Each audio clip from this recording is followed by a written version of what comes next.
Bonsoir à tous, bonsoir à toutes. Nous sommes le jeudi 7 mai 2020. Bienvenue dans À l'air libre. À mes côtés sur l'écran, Fabien Escalona. Salut Fabien, comment vas-tu? Quel est ton programme? Salut, eh bien écoute, on va discuter avec Clément Fontan d'une décision d'une cour de justice allemande qui est tombée mardi. Ça peut paraître un peu obscur, mais ça peut mettre en danger tout le sauvetage économique de la zone euro. On va essayer de comprendre tout ça avec lui en détail. À tout à l'heure, Fabien. Dans la première partie, une députée En Marche qui n'a pas voté le plan de déconfinement du Premier ministre, exclue du groupe. La députée du Haut-Rhin et médecin, Martine Vonner, est dans À l'air libre. Quel est l'impact de la pandémie et du confinement sur les enfants? Sont-ils les dommages collatéraux de cette crise? On en parle avec la pédopsychiatre Ariane Casanova. Nous irons ensuite en Turquie, où un caïd de la mafia a été libéré grâce à une loi votée pour désengorger les prisons pendant la pandémie. Et puis la Minute Détente est encore et toujours musicale cette semaine avec le deuxième single d'Emma Hoët, Chute libre. Puis on terminera avec les confinautes d'Usul et Cotentin. Je vous rappelle les deux adresses où vous pouvez nous écrire: alerlibre@mediapart.fr pour vos témoignages, covid@mediapart.fr pour vos infos et documents d'intérêt général. À l'air libre numéro 37, c'est parti.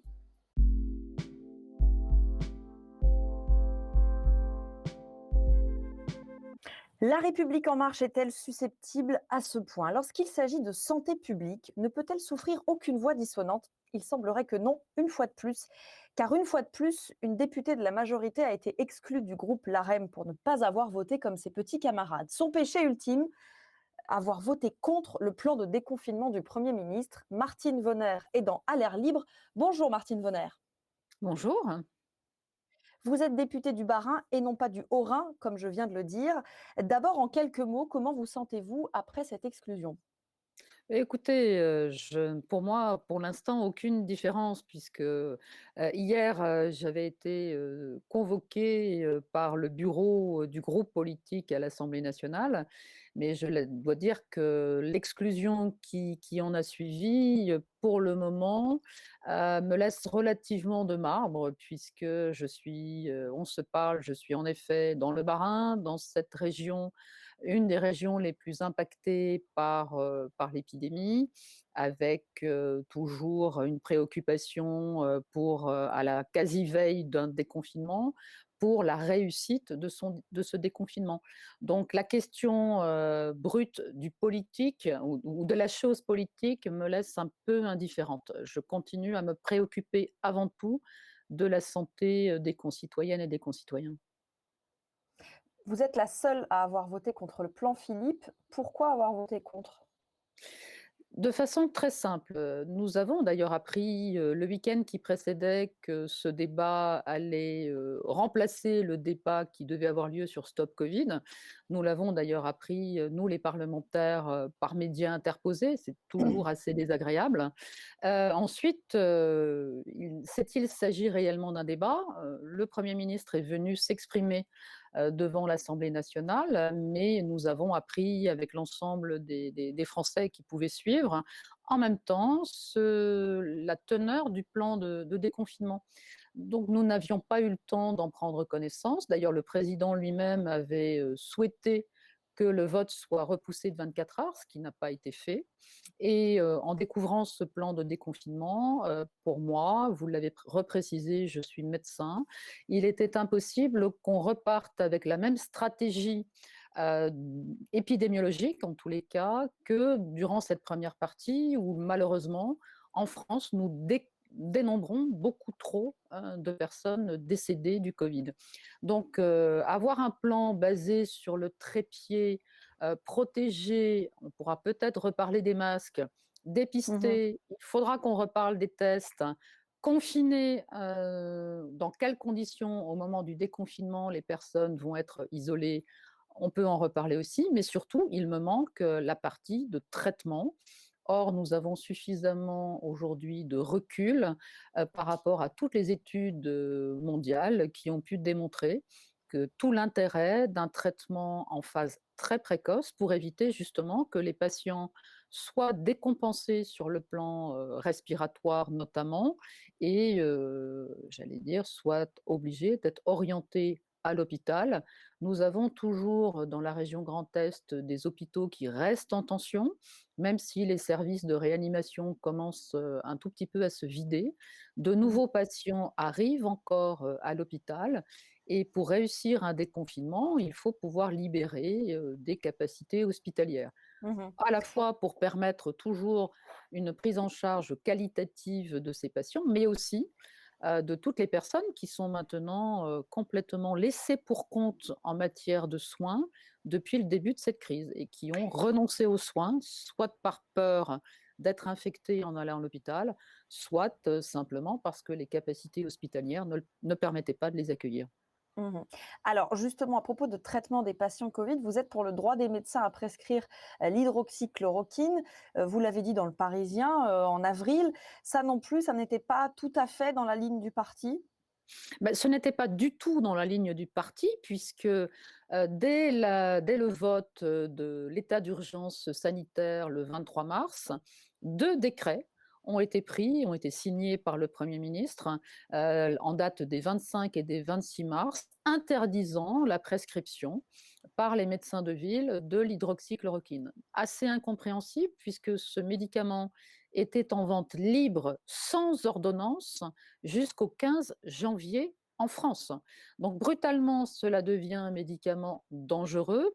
On peut comprendre une certaine forme d'intention du législateur, ou en tout cas de l'exécutif, hein, parce que le Mmh. législateur ne l'avait pas imaginé comme Bien ça. sûr. Mais en Mmh. tous les cas, de l'exécutif, de protéger les patients qui prennent ce médicament depuis parfois 20 ans, 30 ans, donc les patients qui ont une polyarthrite rhumatoïde ou un lupus, mais protéger ces patients et leur permettre d'accéder à ce médicament ne justifiait absolument pas cette décision qui a dépossédé les médecins traitants de leur libre droit à prescrire. C'est la première fois que cela arrive en France.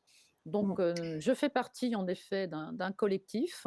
Laissons les médecins prescrire. Nous avons créé ce collectif à ce moment-là, pour pouvoir, être, dans l'action et surtout, proposer puisque nous avions une cohorte d'environ 1 000 soignants qui souhaitaient, en cas d'infection, pouvoir se traiter, mais, la libre prescription ayant été retirée et l'hydroxychloroquine n'étant possible qu'en milieu hospitalier, sous condition vraiment déjà de gravité de l'état de santé, Mmh. c'est encore une fois totalement incompréhensible.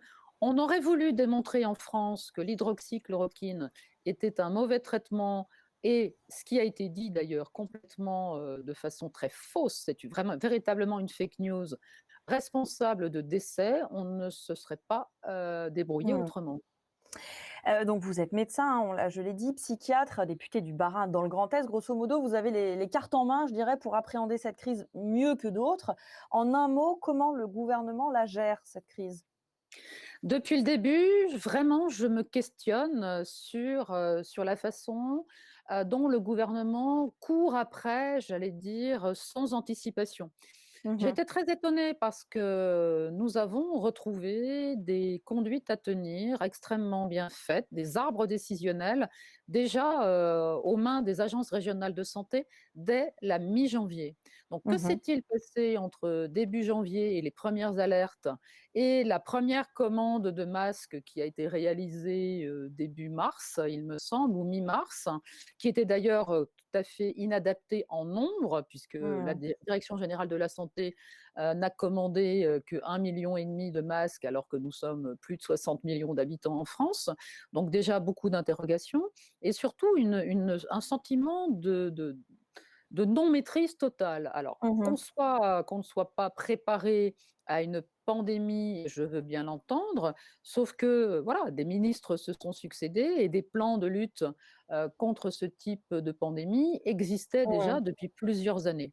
Pourquoi n'ont-ils pas été mis en œuvre tout de suite avec, on le sait, cette part de la haute fonction publique qui a la main mise sur le ministère de la Santé, pour moi depuis en tout cas ce quinquennat, les C'est un ministres problème de ça? Ah, c'est un problème majeur. Les ministres de la santé, pour moi, sont sous tutelle de la direction générale de la santé. Ce qui peut se comprendre dans une vie à peu près normale d'un pays qui ronronne, mais surtout pas en cas de crise. Donc des Et là, bonnes décisions politiques n'ont pas été prises selon vous? il me semble vraiment que les bonnes décisions politiques n'ont pas été prises et les bonnes décisions organisationnelles qui auraient dû être prises tout de suite pour protéger un maximum de Français. Le mensonge de départ, parce qu'il s'agit d'un mensonge, de tenter d'expliquer parce qu'il n'y a pas suffisamment de protection, de tenter d'expliquer que le masque ne sert à rien. Comment voulez-vous que les médecins puissent adhérer, et même les Français, parce que les Français ont été considérés comme des personnes non adultes et comme des Mmh. personnes n'étant pas capables d'entendre ou de comprendre. Donc un manque de confiance à la fois dans les citoyens et un manque de confiance dans les professionnels de santé. Alors Donc ce justement sur les mensonge, masques, pardon, je me permets de vous interrompre oui. parce que vous évoquez ce que vous dites, le mensonge des masques et on l'a largement documenté sur Mediapart et j'aimerais qu'on écoute ensemble, un extrait, d'un texte, écrit et lu face caméra par, Vincent Lindon qui est en accès libre, et en intégralité, sur le site de Mediapart. Je voudrais qu'on écoute un extrait qui concerne les masques. Sur la question cruciale des masques de protection, la parole officielle est schizophrène. Au premier temps, leur utilité est affirmée. D'ailleurs, il y en a des millions en stock, prêts à être distribués à la population en cas de besoin. La menace virale se précisant, les masques sont soudain déclarés inutiles, voire dangereux, puisqu'on ne sait pas s'en servir, ce qui est fort opportun puisque les stocks se sont volatilisés. Pchit, plus de masques. Pas même de quoi équiper tous les soignants qui doivent monter au front armés de leur seul courage. Bon, d'accord. Pas de masques, mais ils arrivent. Quand? Mais demain, bien sûr. Hélas, les jours et les semaines passent. La pénurie persiste. Ignorés, méprisés et matraqués quelques semaines plus tôt, les soignants sont désormais portés au nu. Pour le commun des Français, le confinement est la règle. Chômage technique pour les uns, télétravail pour les autres. Tous les Français? Non. Pour les caissières, les livreurs, les éboueurs, les policiers ou les pompiers, l'activité doit se poursuivre, quels que soient les périls. Eux qui formaient le gros des bataillons en gilets jaunes, naguère vilipendés, sont désormais officiellement essentiels. Exit les premiers de cordée, place aux premiers de corvée. Votre réaction? Ça rejoint ce que vous disiez sur, le Ça mensonge? rejoint, mais bien sûr, ça rejoint totalement ce que je dis et ce que je dénonce et ce que mon vote a souhaité dénoncer. Je l'ai dit à plusieurs reprises, cette perte totale, en ce qui me concerne, de confiance vis-à-vis du gouvernement, De et je l'exécutif. suis là totalement dans mon rôle de parlementaire. C'est bien dans ce moment d'exception que nous vivons, cette crise, Covid qui est quelque peu surréaliste, que le parlementaire doit être, vraiment, à sa tâche d'évaluation et de contrôle, de l'action du gouvernement, de l'exécutif. Alors Or, comment vous expliquez être la seule j'avais encore quelques questions et hélas on doit aller un peu vite, mais comment vous expliquez être la seule députée En Marche à avoir voté contre? je ne me l'explique pas. Il y a d'une certaine façon, j'allais dire, et c'est là que vraiment les députés se trompent, puisque ayant été convoqués, j'ai bien repris le règlement et la charte, en tout cas la Mmh. déclaration politique de La République en marche. Je m'y retrouve à toutes les lignes, c'est-à-dire se rappeler en permanence, d'où on vient avec beaucoup de modestie, toujours porter, la parole de nos concitoyens, toujours, protéger en tout cas les plus vulnérables, et il me semble que me préoccupant, j'allais dire, de ces citoyens qui tombent malades, de ces soignants qui ont été au front, et il le dit très bien, hein, Vincent Lindon, sans les masques, sans protection, on a des soignants qui sont infectés 11 fois plus que la population générale. Donc je suis complètement dans cette, j'allais dire, dans cette ligne, et je n'ai absolument pas compris comment d'autres médecins éclairés, parlementaires, ont fait le choix, pour certains quand même de l'abstention, mais ont fait Mmh. le choix de continuer à faire confiance totalement dans ce plan de déconfinement, et j'espère que ce plan de déconfinement, en tout cas le déconfinement des Français, va pouvoir se passer au mieux. Je Mmh. le souhaite vraiment de très, On très on fort. on le souhaite tous. Est-ce que vous aviez discuté de votre décision? Alors le timing est extrêmement serré, hein, on s'en souvient puisque vous avez voté dans la foulée. Est-ce que vous aviez quand même discuté de votre décision de voter contre avec vos collègues avant le vote et après le vote? Pas du tout, pas du tout. Aucune discussion parce que c'est un peu la difficulté. J'avais, postulé pour être présente physiquement à l'Assemblée nationale. Il n'y avait que 70 Mmh mh. parlementaires présents, donc c'était très compliqué. Je Mmh. n'ai pas été choisie, je ne m'en étonne guère.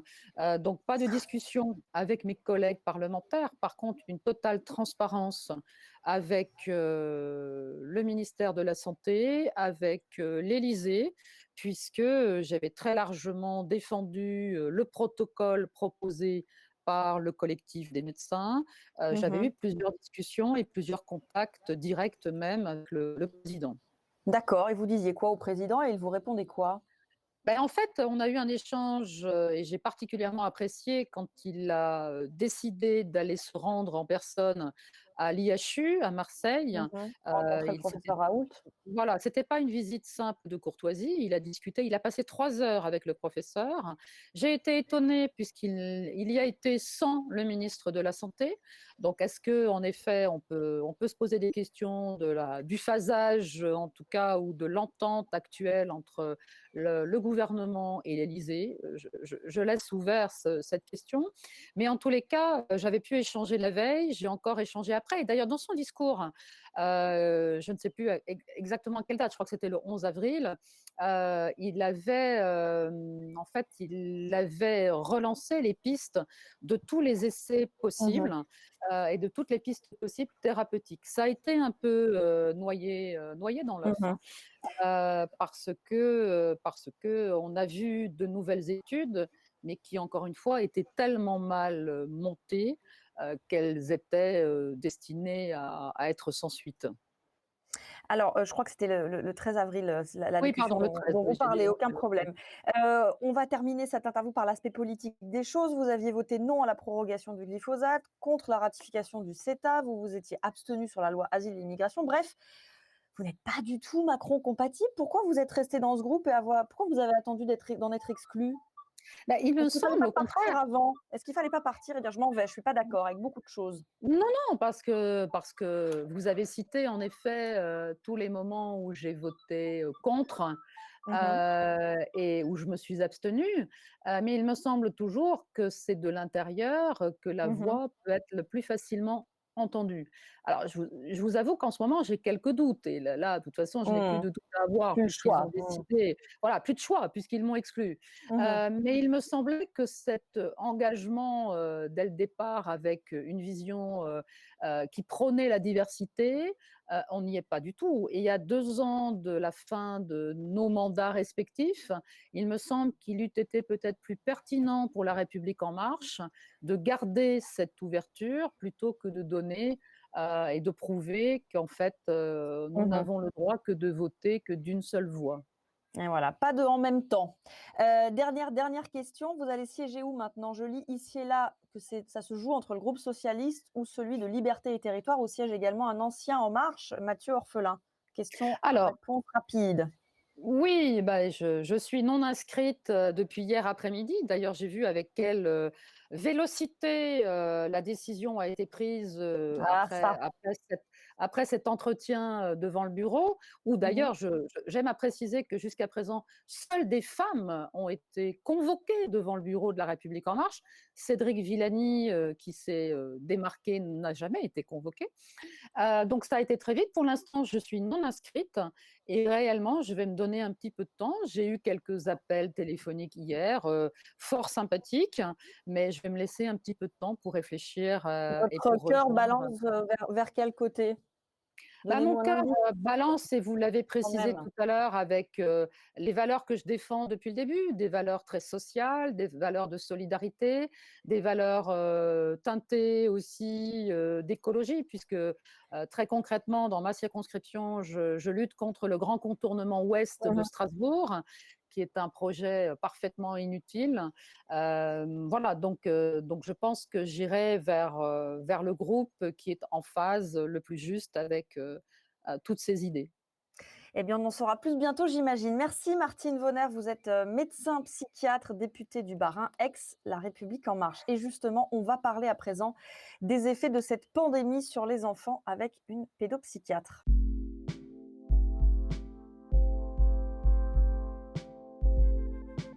La pandémie de Covid-19 semble, a priori, de ce qu'on sait jusque-là, épargner les enfants. Pourtant, leur vie a eux aussi basculé. Changement majeur, par exemple, il n'y a plus d'école depuis 2 mois. Les enfants sont-ils les dommages collatéraux et invisibles de cette crise? Pour en parler, j'accueille Ariane Casanova. Bonjour. Vous êtes psychiatre, pédopsychiatre et experte près la Cour d'appel de Paris. Quand la décision de confinement et de la suspension de l'école a été prise, est-ce que vous vous êtes inquiété pour les enfants? Alors pas directement pour les enfants, tout d'abord pour les parents et leurs familles parce que, alors en fonction de l'âge de l'enfant, celui-ci est quand même très dépendant de ses parents et de la réaction des parents. C'est-à-dire comment les parents vont pouvoir, aborder, la nécessité du confinement, comment ils vont l'expliquer à l'enfant, comment ils vont l'intégrer à au changement de leur habitude de vie. Heu et l'adapter en fonction de l'âge de l'enfant et de leur situation, personnelle. Il est bien évident qu'entre un enfant qui, est d'une famille, sociale, qui est directement impactée, comme par exemple un enfant de personnel de santé, il va, voir ses parents être soumis à un rythme de travail et à une épreuve, personnelle et professionnelle très particulière. Mmh. Par contre, un enfant, qui sera, dans une famille qui est, amenée à faire du télétravail, dans un environnement, socio-culturel, qui, admet et assimile facilement ce télétravail, la situation peut rester harmonieuse. Il est bien évident que ce sera différent entre un télétravail qui sera, accepté par les parents et organisé dans un lieu où, chacun a la possibilité d'avoir, son coin, d'espace. Mmh. La l'évolution de l'enfant sera différente que, quelqu'un qui vit à la campagne ou quelqu'un qui vit, à 5 personnes dans 40 m². Hem, voilà, Oui.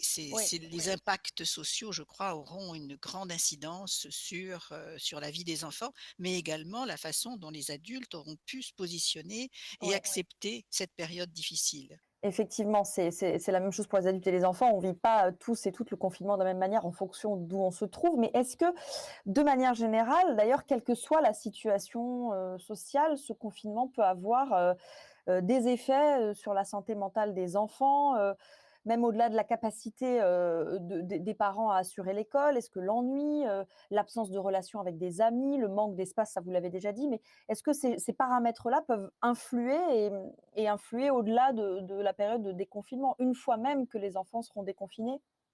Alors, bien sûr, maintenant l'enfant, il a des âges différents. C'est compliqué de pouvoir répondre à votre question en prenant, par exemple, l'enfant de 3 ans et demi et puis, l'enfant de 15 ans, hein, même Ouais. si voilà. C'est aussi difficile de pouvoir répondre entre un enfant qui a un QI, qui est dit de à haut potentiel intellectuel, parce que j'en ai rencontré et j'ai pu échanger avec des collègues qui ont rencontré ce type d'enfant, qui se sont parfaitement adaptés, qui ont compris, les mesures, et la nécessité d'éloignement des uns et des autres, même s'ils expriment la souffrance de, par exemple, de ne plus voir leurs camarades d'école ou de ne plus voir les grands-parents, si les grands-parents étaient tout à fait intervenants au moment, du mercredi ou des week-ends, en fonction de la structure Mmh. familiale. Il est bien évident que, et puis l'enfant ensuite, il y a l'enfant lui-même souffrant déjà antérieurement d'une pathologie, spécifique, il y a des pathologies mentales ou bien alors des enfants polyhandicapés. Il est Mmh. bien évident que leur évolution et l'impact de ce confinement sera différent sur ces enfants. De manière globale, oui, je pense que la situation d'absence de lien d'un enfant avec ses collatéraux, les enfants de l'âge, que ce soit des enfants à la crèche, puisqu'il y a quand même un échange aussi social à la crèche, ou un enfant adolescent, les choses sont difficiles. Même si les enfants adolescents, par exemple, ont utilisé de manière systématique, lorsqu'ils l'avaient à leur disposition, la possibilité de continuer les liens sociaux par le biais des outils informatiques actuels. Oui, c'est vrai que pour les ados d'aujourd'hui, c'est sans doute plus simple de maintenir le lien que pour les ados d'hier ou l'ado que moi je pouvais être il y a pas mal d'années déjà. Hem, alors que faire pour vous avez évoqué les enfants les plus vulnérables, ceux soit en situation de handicap ou, pour qui la situation était de manière générale difficile. Quelle inquiétude on peut avoir pour eux? Et puis que faire pour, essayer de réduire au maximum, les effets de ce confinement et de cette, pandémie? Alors, vous posez une question enfin, assez complexe parce que il ne s l'enfant est quand même, dans une place où il absorbe de manière, générale, il absorbe l'environnement familial dans lequel il se trouve. Si l'enfant a repéré que les parents, ont été, eux-mêmes très stressés, très inquiets, voire, soumis eux-mêmes à un moment de pathologie ou à leur environnement proche, qui a eu cette pathologie, il est bien évident que l'enfant va tout à fait percevoir, ce qui s'est passé pour son environnement, de famille proche. Maintenant, si c'est une famille qui, a pu prendre avec distance, le travail, le télétravail, a pu prendre avec distance et en acceptant le rôle nouveau, même si les parents peuvent donner, répéter faire réciter les devoirs en rentrant le soir, c'est totalement différent que de pouvoir, s'atteler à la tâche de Mmh. l'apprentissage même de l'enfant. Si ça s'est passé de manière harmonieuse, bon, il y a peu de difficultés au retour.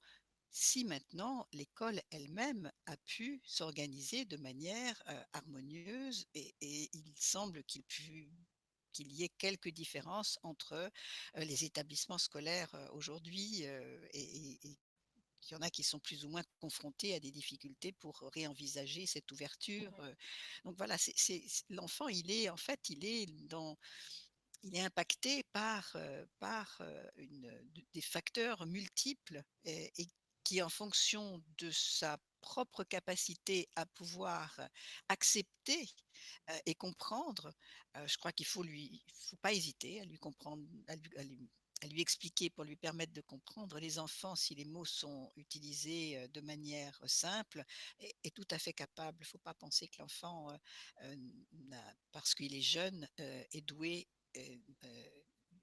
d'une impossibilité de comprendre ce qui se passe. Il faut prendre le temps de lui expliquer et je pense que l'enfant a tout à fait le ressort en lui-même de faire le point par rapport à ce qui se passe. Maintenant, il est aussi très, perfectible par rapport aux soucis et à l'inquiétude, et à la détresse de l'entourage. Ouais, et ça rentre effectivement beaucoup en ligne de compte dans cette situation, comme dans toute autre situation d'ailleurs. Ouais.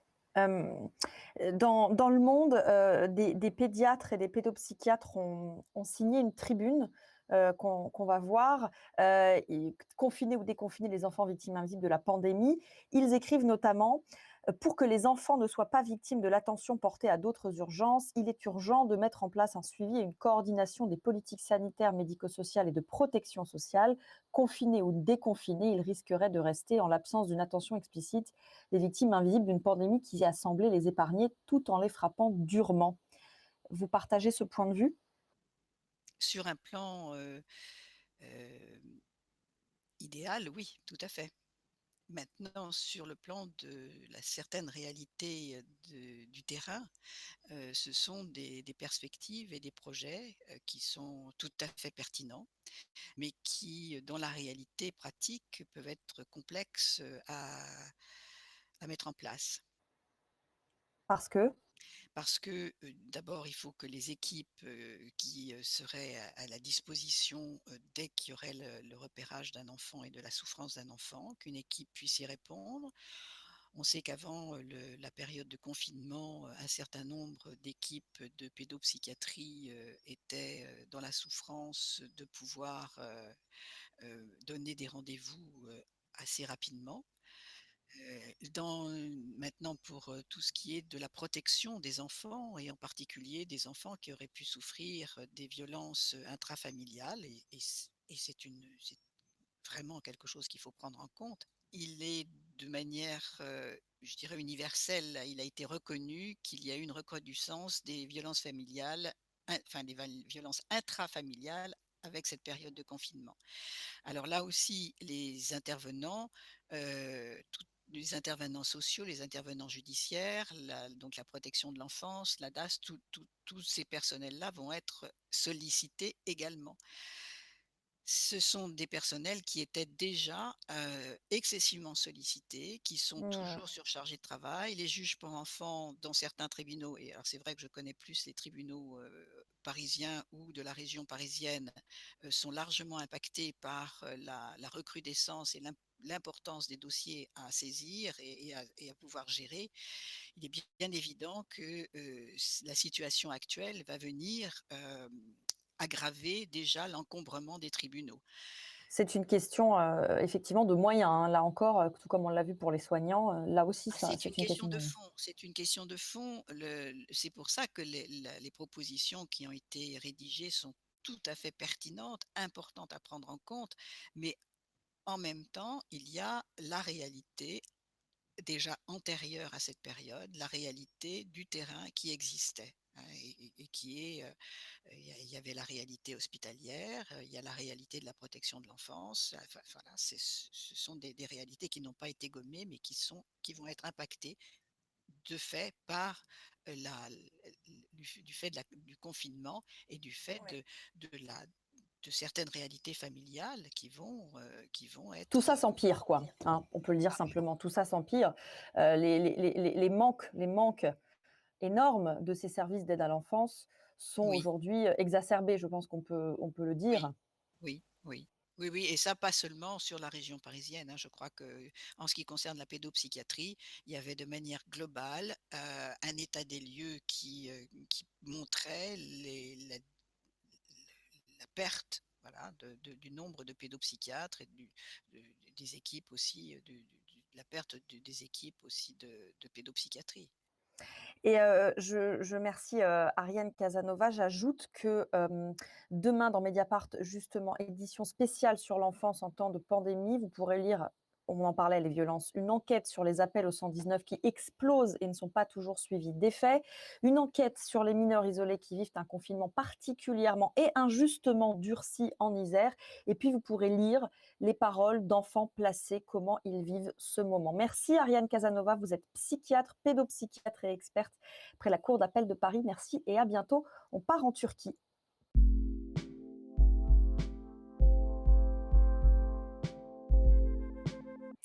C'est une loi votée sous Covid qui devait permettre de désengorger les prisons turques. Résultat, les prisonniers politiques et les journalistes n'ont pas été libérés. On en avait parlé ici dans À l'air libre. Mais surtout, cette loi a eu pour effet de libérer une figure ultranationaliste au CV fourni, Alaaddin Çakıcı. Pour en parler, j'accueille Nicolas Cheviron. Bonjour Nicolas. Bonjour Valentine. Tu es le correspondant de Mediapart en Turquie et tu racontes dans cet article la libération de cet ultranationaliste. Alors d'abord, Nicolas, qui est-il? Alors d'abord, Alaaddin Çakıcı, c'est un chef mafieux, hein. Il est un peu tombé dedans quand il était petit. Son père a passé plusieurs années en prison pour meurtre, hein.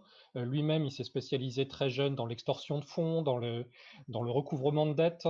Et puis la raison pour laquelle il était en prison jusqu'à ces derniers jours, c'est quand même des meurtres qu'il avait commandités, dont celui de sa femme et celui de son bras droit. Hmm. Ensuite, évidemment, Çakıcı, comme tu l'as dit, c'est un leader d'extrême droite, enfin, un peu, à l'origine, un petit chef de gang de ce qu'on appelait les loups gris, c'est-à-dire une organisation d'extrême droite violente, qui, dans les années 70, notamment, a fait le coup de poing contre les gauchistes. Et puis ensuite, évidemment, avec ce genre de profil, il a fini par intéresser les services secrets turcs et il est devenu un homme de main de ce qu'on a appelé l'État profond. C'est-à-dire donc qu'il a été fortement soupçonné d'avoir participé, commandité des meurtres d'hommes d'affaires et de politiciens proches des rebelles kurdes du PKK. Et puis après, bon, le dernier aspect de son portrait, je dirais, c'est qu'il était très hostile jusqu'à une date récente à Erdogan. Lui-même a grandi dans une famille profondément kémaliste, pas du tout religieuse, et donc jusque-là, il a affiché un grand mépris à l'égard d'Erdogan, qu'il a traité de gamin des rues, qu'il a insulté au point que ça lui a valu 10 mois de prison supplémentaire pour insulte au président. Alors avec tout ce que tu racontes, on peut s'étonner qu'il ait été libéré. Est-ce que, la nouvelle loi votée donc sous pandémie obligeait les autorités à le faire? Ou est-ce que c'est d'une certaine manière, une faveur d'Erdogan? Oui, on peut parler, je pense, d'une faveur d'Erdogan, parce qu'en fait, la loi, donc, normalement excluait les meurtriers. Donc, Çakıcı lui-même n'a pas appuyé sur la détente, mais il a Mmh. bien été condamné en tant que commanditaire de Mmh. plusieurs meurtres. Donc, théoriquement, il n'aurait pas dû bénéficier de cette loi, et pourtant, il en a bénéficié. Il aurait dû passer 2 ou 3 ans de plus en prison. Il en a quand même déjà passé 16. Il a été arrêté en 2004 pour la dernière fois. Donc voilà, c'est une faveur d'Erdogan qui lui a été réclamée en fait depuis plus de 2 ans par Devlet Bahçeli, qui est le chef du parti d'extrême droite, le MHP, le parti de l'action nationaliste. Bahçeli qui lui-même, effectivement, donc dans sa jeunesse, a participé au Lougri, lui aussi a cassé Mmh. du gauchiste à sa façon. Donc ils sont un peu ils sont de la même famille, ils sont du Mmh. même bord, ils ont des antécédents personnels. En même temps, Bahçeli est quelqu'un euh, pardon, le MHP est rempli aussi de gens qui soutiennent Çakıcı. Donc c'était Mmh. aussi la politique interne pour Bahçeli. Alors Erdogan, jusqu'à présent, a refusé cette libération parce qu'il ne voulait pas entacher son image Mmh. d'une amnistie qui aurait été faite juste pour un chef mafieux. Et là, l'occasion, en fait, était bonne pour lui de se débarrasser de cette affaire-là. Mmh. Alors en tout cas, si Alaaddin Çakıcı était anti-Erdogan, on voit bien donc que le jeu des alliances, notamment avec l'extrême droite, a changé la donne et à sa sortie de prison, il lui a adressé une lettre de remerciement qu'il a bien sûr, on va le voir, postée sur son compte Twitter. Alors comment interpréter, ce message et qui plus est ce message public? Alors, bah, déjà, je peux dire un peu ce qu'il y a dans cette lettre. Mmh. Donc, évidemment, Çakıcı remercie Devlet Bahçeli, qu'il qualifie de dernier grand Turkmène de légende. Donc, on est dans la terminologie des Lougris. Et puis ensuite, donc, il adresse aussi des remerciements à Erdogan. Et il le décrit comme un président qui est dévoué à la lutte pour la survie de l'État turc contre l'impérialisme occidental. C'est-à-dire que d'une certaine manière, il reconnaît le leadership d'Erdogan, alors qu'il y a peu de temps, il continuait de l'insulter, de le traiter de locataire temporaire de la présidence. Mmh. Voilà. Alors après, ce que signifie cette lettre et cette libération, c'est qu'Erdogan a de plus en plus besoin du parti d'extrême droite, il a besoin de son allié Bahçeli et du MHP. Mmh. Ça, on le sait depuis juin 2018 et les dernières élections législatives, parce que le parti d'Erdogan, l'AKP, a perdu la majorité absolue au Parlement et donc a besoin des votes du MHP pour soutenir ses projets de loi. Donc son langage politique, son programme a évolué en fonction de cette addiction de plus en plus grande à l'extrême droite, et ça va en s'aggravant parce que la base électorale de l'AKP ne cesse de s'effriter, et donc il s'oriente de plus en plus vers l'extrême droite. C'est donc une libération politique, tout comme, était un choix politique de ne pas libérer les opposants, ou les journalistes et alors on va regarder la sortie de prison d'Alaaddin Çakıcı. C'était dans la nuit du 15 au 16 avril. Un convoi énorme, pour, l'accompagner. Comment est-ce qu'on interprète ça? Est-ce qu'il est aussi populaire que ça, Alaaddin Çakıcı, Nicolas? Ah ben très certainement, oui, dans les milieux d'extrême droite, il continue de rester très, très populaire. Euh, D'abord parce que cette figure du parrain, cette figure de l'homme fort, qui a servi en plus pour son pays, pour en allant tuer du Kurde, bah oui, ça reste quelque chose de très fort dans l'imaginaire de l'extrême droite turque. Et puis ensuite, ça montre aussi autre chose, c'est qu'il est capable de mobiliser, après 16 ans de prison, alors qu'il a 67 ans, qu'il n'est pas en très bonne santé, on voit qu'il est encore capable de mobiliser ses troupes, de rassembler ses hommes de main pour faire bloc, pour faire masse, et que donc il est toujours aux affaires. C'est un peu le message qu'il adresse à la Turquie. Merci Nicolas. Nicolas Cheviron, tu es notre correspondant en Turquie. À bientôt dans À l'air libre. À bientôt, Valentine. Elle a 22 ans, c'est son deuxième single, Chute libre, et pour Mediapart, elle l'a enregistré chez elle pendant ce confinement. On écoute Emma Hoët.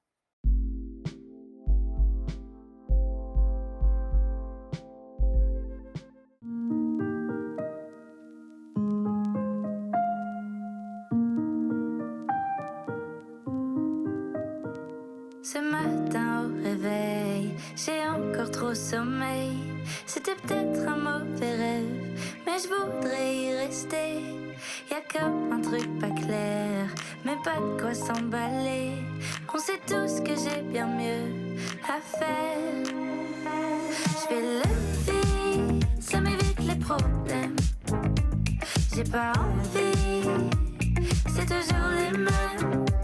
Je vais lever, puis quelque chose me dit qu'il m'a envahi. Je suis en chute libre. Je vais lever, ça m'évite les problèmes. J'ai pas envie, c'est toujours les mêmes.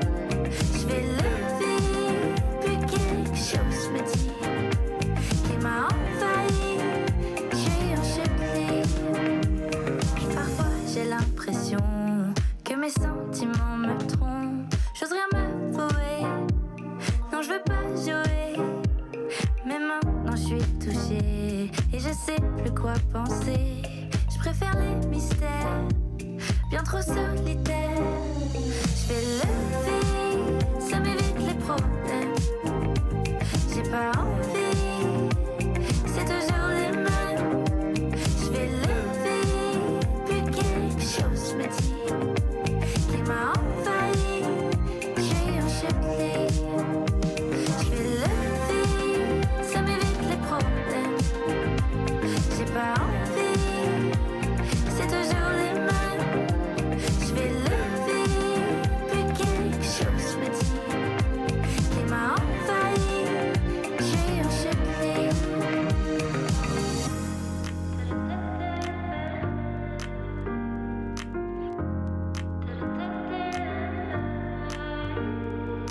On force fort le silence pour cacher tout ce qu'on pense. Chute libre, laisse-moi le temps, juste avant que l'on force fort le silence pour cacher tout ce qu'on pense. Chute libre, laisse-moi le temps, juste avant que l'on force fort le silence pour cacher tout ce qu'on pense. Chute libre, laisse-moi le temps, à moins que l'on ne force fort le silence pour cacher tout ce qu'on pense. Chute libre, laisse-moi le temps, juste avant que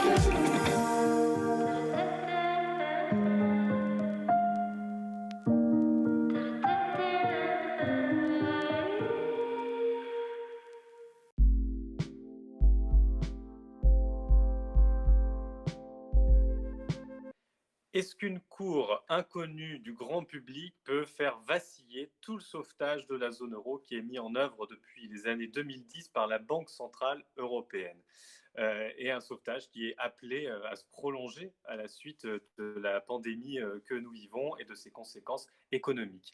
Les aspects techniques peuvent impressionner parce que dès qu'on parle de banque centrale, on nage dans un océan de sigles difficilement compréhensibles, mais la question, elle est éminemment politique et c'est de cela dont on va parler et qu'on va essayer de comprendre avec notre invité Clément Fontan. Bonjour Clément. Bonjour Fabien.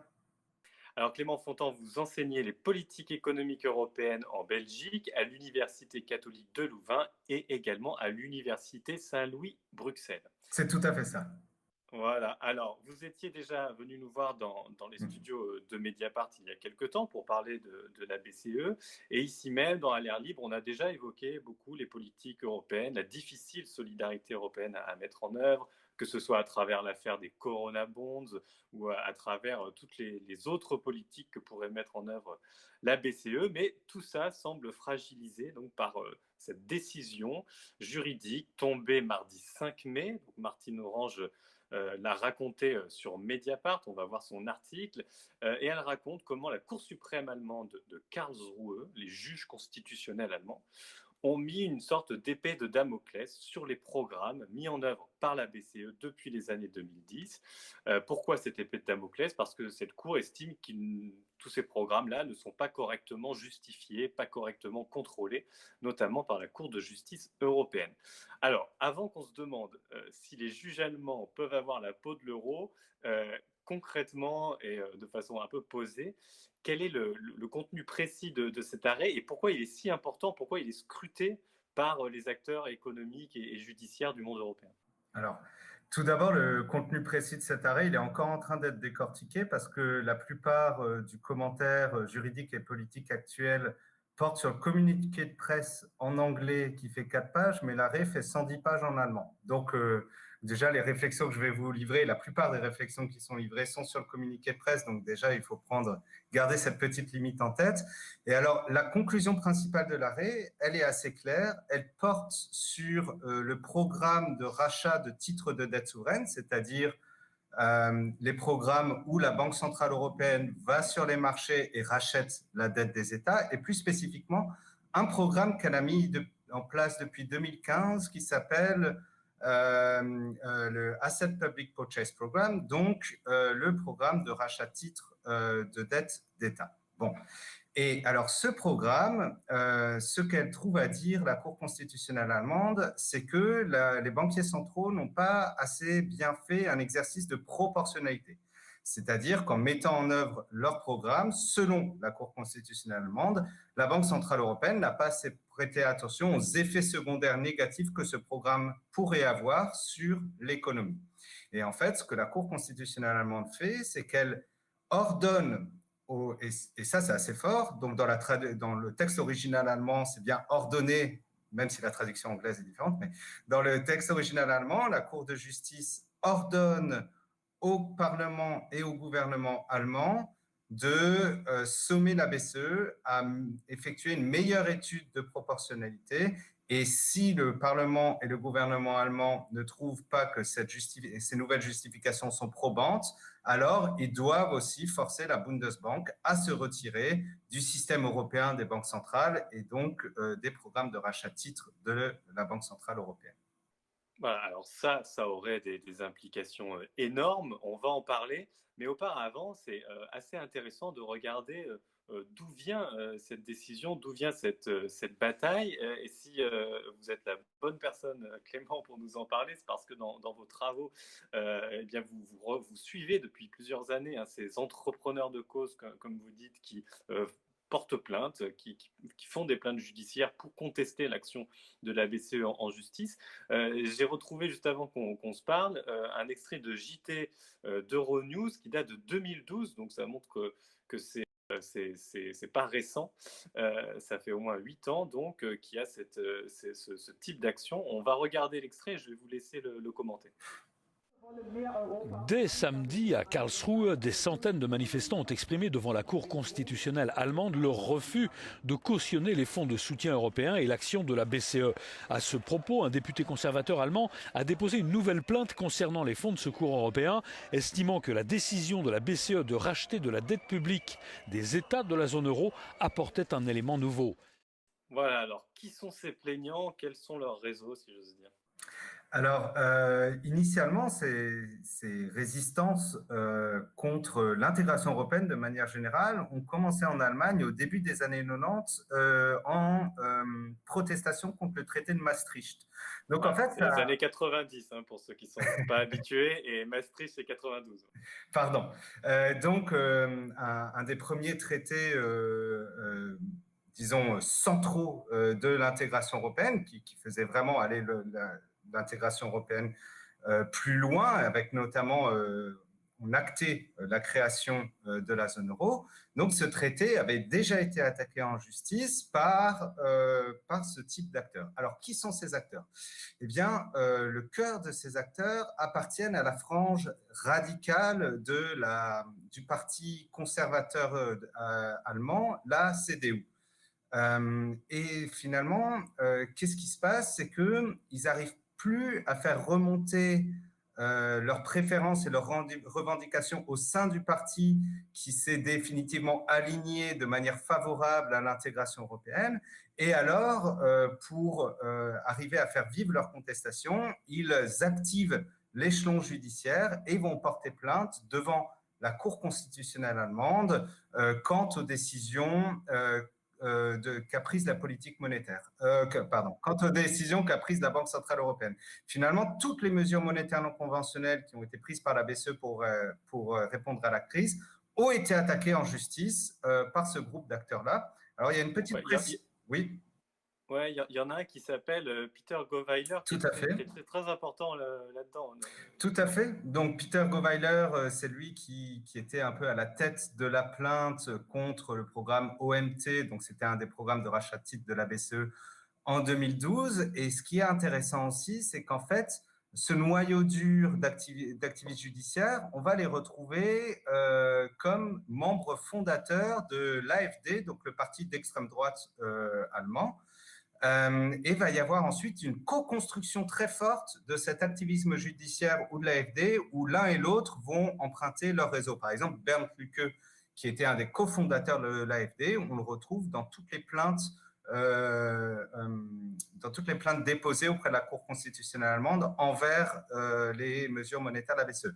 Alors, il y a une dernière chose importante à rappeler, c'est-à-dire que l'activisme judiciaire, le cœur de l'activisme judiciaire, c'est ces conservateurs allemands et leur lien avec l'extrême droite allemande. Mais ça serait faux de s'arrêter là, parce que quand on regarde l'identité de ceux qui portent plainte, ces conservateurs allemands ont ensuite construit des alliances plutôt étranges avec d'autres acteurs de la vie politique allemande, notamment Die Linke, qu'on retrouve aussi bien dans donc le parti radical gauche allemand, qu'on retrouve aussi bien dans les premières plaintes initiales du début des années 90, mais aussi dans toutes les plaintes Goweiler en 2012. Et au-delà des Linke, on retrouve aussi des associations d'intérêt civil, Mère Démocratie. Donc là, on a une ancienne ministre de centre-gauche SPD allemand.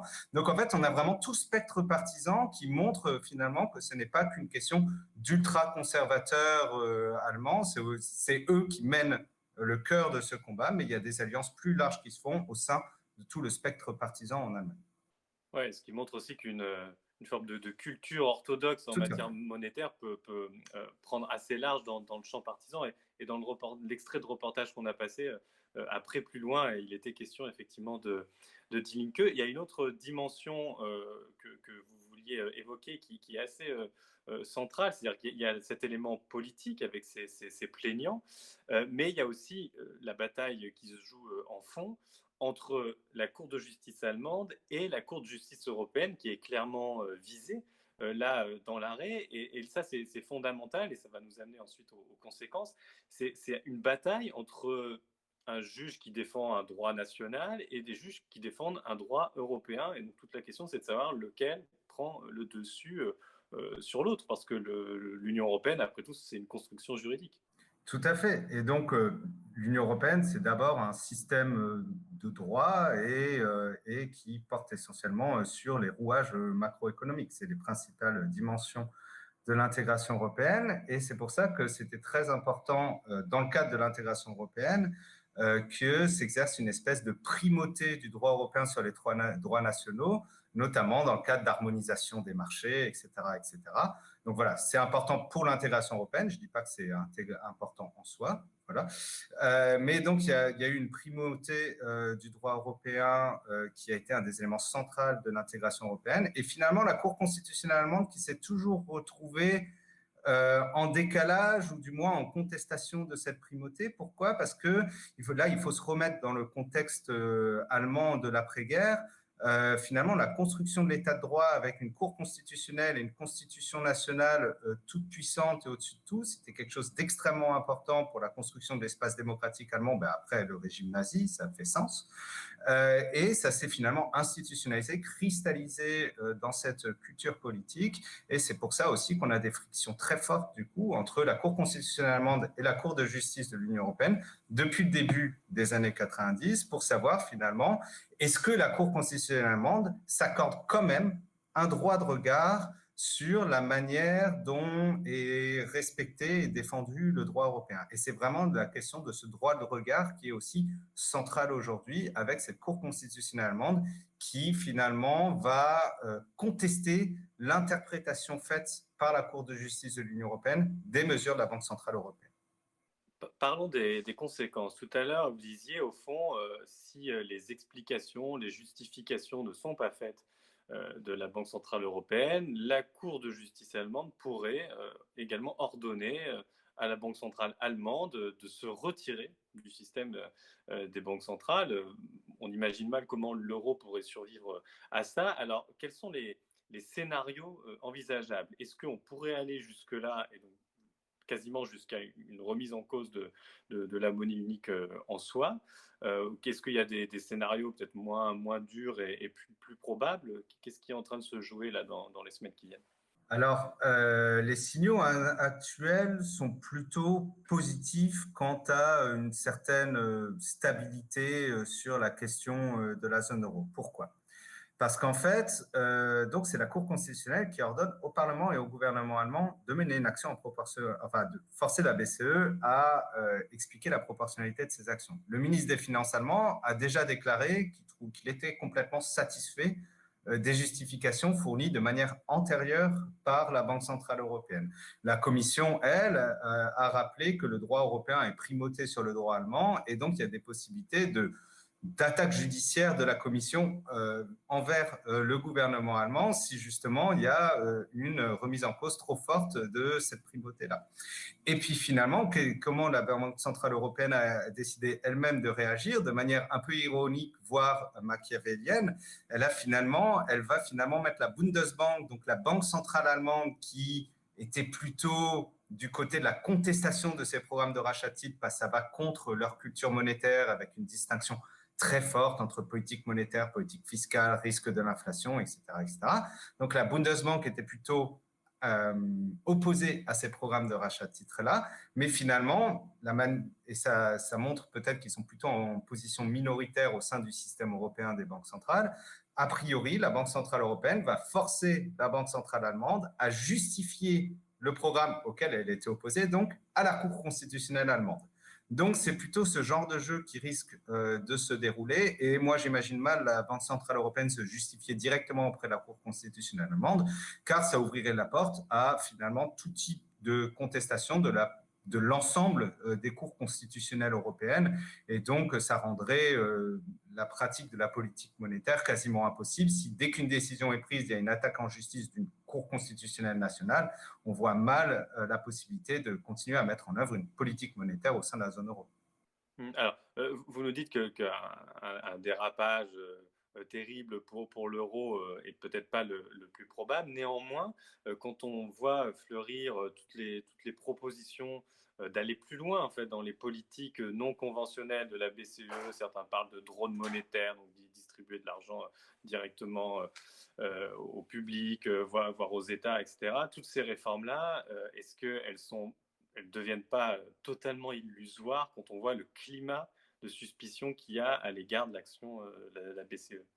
On peut se poser la question, finalement, dans quelle mesure ces réformes proposées n'étaient pas illusoires avant le jugement de la Cour constitutionnelle allemande. Alors, je dis ça de manière un peu ironique, mais c'est assez important de savoir que finalement, la Banque centrale européenne ne se prononcera jamais sur une mesure future ou sur la désirabilité d'une mesure future sans avoir activé son service juridique. Si vous voulez, comme toutes les mesures de la BCE ont déjà été attaquées en justice, il y a eu un espèce de réflexe institutionnel qui s'est mis en œuvre, qui a été mis en place, et finalement le service légal de la BCE screen toutes les décisions avant qu'elles soient annoncées. Donc peut-être que ça rend cette contrainte encore plus effective et encore plus sur le radar des banquiers centraux, mais la contrainte existait déjà avant, et finalement la BCE a quand même su montrer une inventivité assez forte par rapport aux termes légaux du traité. Et finalement, c'est là aussi où il y a un paradoxe fondamental, c'est que si la BCE avait respecté les termes du traité, il n'y aurait déjà plus de zone euro, finalement. Ouais. Dernière question plus politique sur comment apprécier cette décision de la Cour. On pourrait se dire, bon, bah voilà, en fait, tout ça, c'est des batailles, après tout, entre des organes judiciaires, bancaires qui ne sont pas élus, tous autant les uns que les autres. Bon, avec effectivement la survie de la zone euro en jeu. Mais on pourrait aussi prendre les choses dans l'autre sens en disant, bon, qu'on soit d'accord ou pas avec cette Cour de justice allemande, après tout, elle met le doigt là où ça fait mal. C'est-à-dire qu'on a une banque centrale qui, comme vous l'avez dit, a été la seule capable de sauver la zone euro, mais qui en même temps déploie des pouvoirs immenses sans qu'il y ait aucun réel contrôle politique et encore moins citoyen sur ce qu'elle fait. Tout à fait. Donc, vous avez tout à fait raison de le dire. La Cour constitutionnelle allemande souligne un problème fondamental qui est celui de l'absence de contre-pouvoir envers la BCE au sein du système européen. Alors vous allez me dire, oui, mais c'est normal, c'est une agence indépendante. Par définition, elle doit être indépendante, donc elle ne doit pas être soumise à des contre-pouvoirs. Bon, ce n'est pas si simple parce que les agences indépendantes sont aussi tenues par un mandat et il faut qu'une institution tierce s'assure finalement que les politiques mises en œuvre par cette agence indépendante respectent les termes du mandat, finalement du contrat de délégation qui lui a été écrit par les États européens. Bon, et là, on a effectivement un problème parce que qui s'assure des respects de ce terme-là? Au sein du Conseil européen, donc des réunions des chefs d'État et des ministres des Finances européens, c'est très compliqué parce qu'il y a beaucoup de divisions entre les pays, donc il n'y a pas les mêmes idées sur qu'est-ce que devrait faire une politique monétaire en France et en Allemagne. Il y a des intérêts objectifs différents du fait des différentes structures, des systèmes bancaires, etc., etc. Donc, le Conseil n'arrive pas tellement à jouer ce rôle de dialogue égal avec la BCE du fait de ces divisions. Le Parlement européen n'a pas de compétences formelles légales dans son exercice de reddition de comptes, donc de dialogue démocratique avec la Banque centrale européenne. La Commission européenne, pareil, n'a pas forcément les dispositions légales pour faire cela. Donc, il y a quand même une espèce de vide institutionnel là. Et la Cour de justice de l'Union européenne, finalement, c'est vrai, a décidé de ne pas regarder en profondeur les mesures qui sont mises en œuvre par la BCE. Pourquoi? Parce qu'ils considèrent que les banquiers centraux sont les meilleurs experts pour décider de la légalité de leurs actions. Donc là, ils ne contrôlent que s'il y a un vice de forme ou ils font ce type de contrôle plutôt jurisprudentiel, plutôt léger, ce type de contrôle légal plutôt léger. Donc là, effectivement, ça pose une question, ça soulève une vraie question de contrôle démocratique des actions de la Banque centrale européenne. Le problème, c'est que autant la Cour constitutionnelle allemande fait bien de soulever et de souligner ce problème, autant elle est sûrement la dernière institution à pouvoir remplir ce vide-là, et finalement, c'est ce qu'elle fait. Le problème de la Cour constitutionnelle allemande, c'est qu'elle fait bien de montrer le vide démocratique dans le contrôle de la BCE, mais le problème, c'est qu'elle se donne le droit de squatter cette place laissée vide par les États et la Cour de justice et le Parlement européen. Bon, et là, on a un vrai problème. Pourquoi? Parce qu'elle n'a juste pas la légitimité pour le faire. Voilà, un problème de légitimité. Merci Clément Fontan, on arrive à la fin de cet entretien. En tout cas, merci beaucoup pour ces éclairages. Et comme d'habitude, on va continuer à suivre dans l'émission et dans le journal tous ces dossiers européens. Retrouvez tout de suite, dans un instant, les confinautes qui continuent à nous tenir au courant de leur activité numérique de confinés.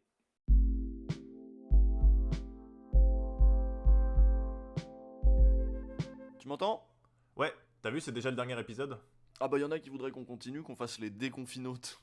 Bah oui, bien sûr, et pourquoi pas une série Netflix basée sur les confinautes aussi? Bah oui, puis tiens, puis un film aussi avec Cadmerade et Omar Sy pour nous interpréter, hein? Bah voilà, avec Vincent Lindon dans le rôle d'Edoui Plenel. Et Edoui Plenel dans le rôle de Vincent Lindon.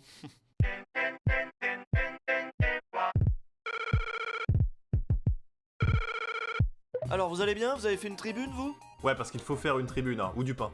Sinon, votre confinement, il est pas validé, vous devrez tout recommencer. Ils l'ont voté ce matin en commission, ça. Bon, Vincent Lindon, lui, c'est bon, il a validé. Sa vidéo a fait près de 2 millions de vues à l'heure où on enregistre. Ah, et s'il vous plaît, venez pas nous expliquer en commentaire que la vidéo a plus de vues que 2 millions maintenant. On s'en doute, vous avez rien de mieux à faire? Eh oui, allez faire du pain. Ou des tribunes, de toute façon, il y a plein de tribunes en ce moment. La dernière en date, c'est une tribune signée par Madonna, De Niro, Angèle, mais aussi Alain Damasio ou Aurélien Barraud. C'est la kermesse, il y a tout le monde. Mais ils disent quoi dans la tribune? Non, on s'en fout, personne lit la tribune. Même eux, ils la lisent pas. Tu crois que Roberto Alagna, il a lu la tribune? Mais non, il signe. Ce qu'on regarde, c'est la liste des signataires, de toute façon.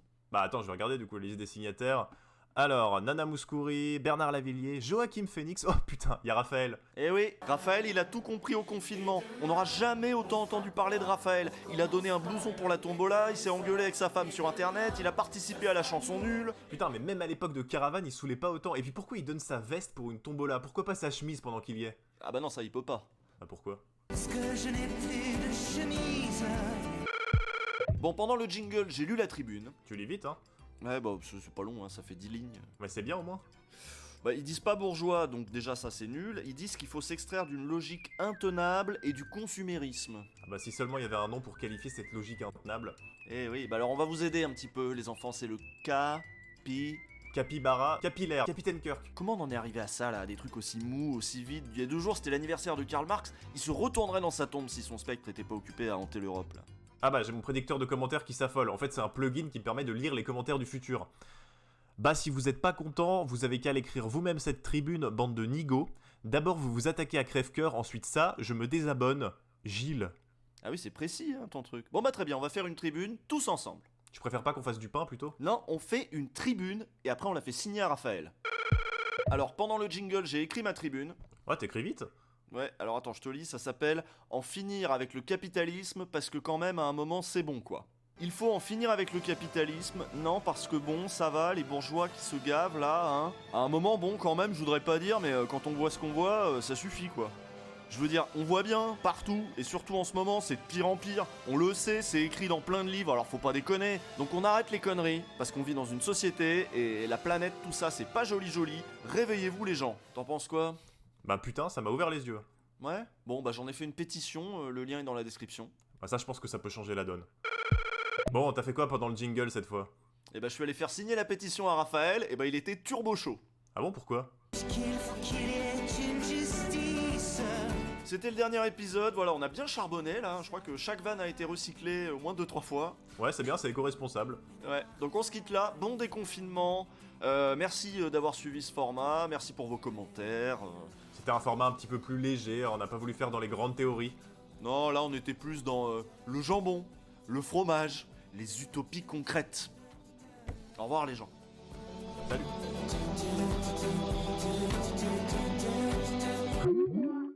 Merci Usul et Cotentin, merci Fabien, à la semaine prochaine.